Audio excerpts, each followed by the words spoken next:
intermediate athletics so he can get a chance to, and then working on putting those metaphors into a paragraph.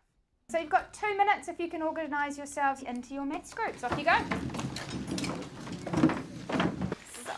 I already knew him a little bit individually as a year 7, but in terms of his dyslexia, I didn't really know much about that.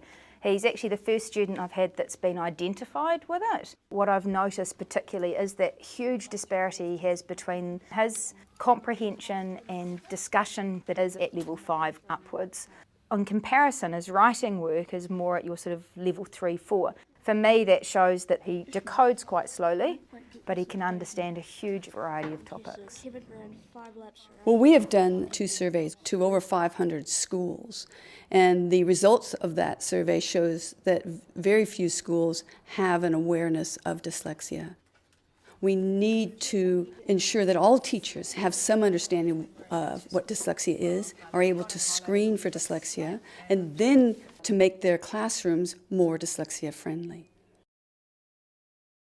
Well, he's the person that's been given that sort of label or has been diagnosed with having this way of learning. I talked to him at the beginning of the year about, is it okay when we're doing these activities that I talk to the class about it, and he was quite okay with that.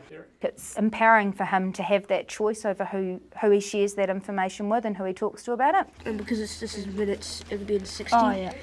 As a class, we've got a massive breadth of skill and knowledge across all different areas of the curriculum, and that you might be not a particularly strong speller at the moment, but you might be fantastic at maths, and so you might be able to help and support other people in the class with their maths work, and in exchange there might be someone else in our class who's a fantastic speller and understands the English language and can help you understand your spelling in a more detailed way.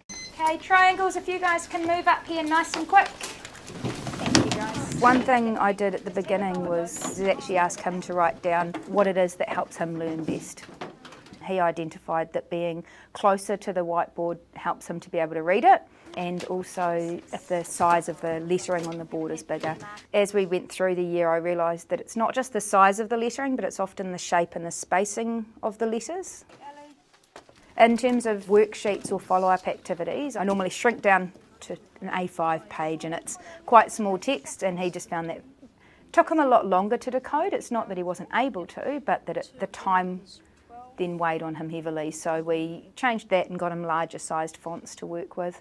Question 1, if Jordan doubles his age and adds 15... Quite a few of the students, the vocab he has goes well over their head, and he actually ended up being a peer editor for one of the groups with a lower vocab, and we explained to that group about when he's editing, he'll be editing the correct word, and that I'll be able to, when I check it, make sure that it's spelt correctly, but that he's actually helping with enhancing the language and the quality of their writing, which has been really neat in terms of his confidence as well. So, fantastic. We saw a classroom environment that was very conducive to learning. They felt safe to engage with one another, to support one another. But that's not just with William, it's with every child in that classroom. Soon she would reach Red Mills and then onto Stormville. It was a long trip. Skimming and scanning is something that he has difficulty with. Essentially what Josh does is he reads the paper, the test paper. You can see markers that identify the path that Sybil rode. If he was tested and did the ASTIL completely on his own, his score was very different than if he had someone who was doing a reader-writer. So the idea was that if he had a reader-writer, then the result he got was more reflective of what he could do in classwork independently anyway. He's going cute to see. Learning takes place when you're happy, and it was a very happy, warm, embracing environment. Personally, for me, it's my best time to learn. I comprehend more, I understand it, I'm interested and I'm engaged in it.